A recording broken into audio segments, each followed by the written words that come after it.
რისი თქმა სურს და არ გეუბნება.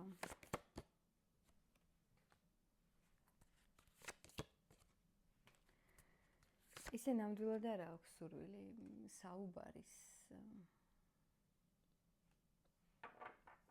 იმიტომ რომ ეს საერთოდ დამოკიდებულება შენს მიმართ არის მისი ძალიან პირადი სივრცე.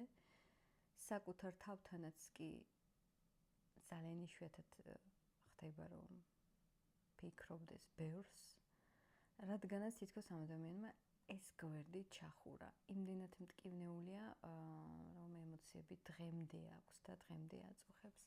ვერ გეუბნება იმას, რომ გადამწყვეტი იყო შენთან ურთიერთობა, მის ცხოვრებაში კარმული ურთიერთობა ეს. დღემდე გაქვს მასზე დიდი გავლენა.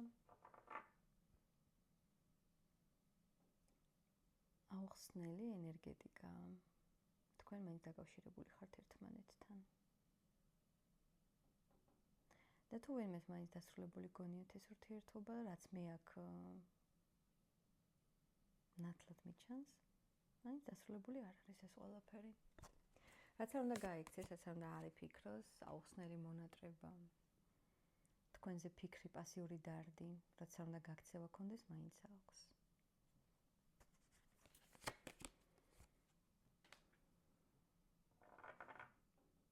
ამიტომ ეს ურთიერთობა არის სიურპრიზებით სავსე. არაფერი არ იცი, რა მოხდება. ამიტომ წინასწარ ნუინერვიულებთ. თუ დღეს დაშორება მიიღეთ ეს რეალობა, არ უნდა განცდები, რადგანაც რაც უფრო მეტად გაუშვებ დარდებს, განცდებს და რაღაცნაირად მიმღებლობას ჩართავ, მართლა მაშინ ხდება საოცრება და სიურპრიზები, რომელიც აუცილებლად გაგაოცებს. ისე არაფერს თქმა არ სურს ამ ადამიანს, მინდასტურებს რა თქმა უნდა, არაფერს თქმა არ სურს.